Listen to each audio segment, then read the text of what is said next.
আলহামদুলিল্লাহি রব্বিল আলামিন ওয়াসসালাতু ওয়াসসালামু আলা রাসূলিহিল কারীম আম্মা বা'দ বিসমিল্লাহির রহমানির রহিম আসসালামু আলাইকুম ওয়া রাহমাতুল্লাহি ওয়া বারাকাতুহু।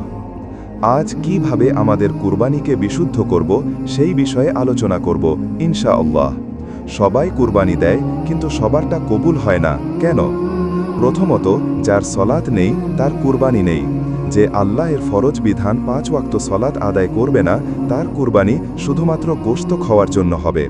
কাজেই আমাদের কুরবানিকে পরিশুদ্ধ করতে হলে অবশ্যই সলাত আদায় করতে হবে। নিয়ত ঠিক ছিল না, লোক দেখানো কুরবানি আল্লাহ কবুল করেন না। হারাম টাকা দিয়ে কুরবানি দিলে সেই কুরবানির কোনো মূল্য নেই। যার প্রতি দায়িত্ব আছে, যেমন স্ত্রী সন্তান, তার হক মেরে কুরবানি করা বৃথা। আনুগত্য নেই, তাকওয়া নেই, শুধু পশু জবাই করে লাভ কি?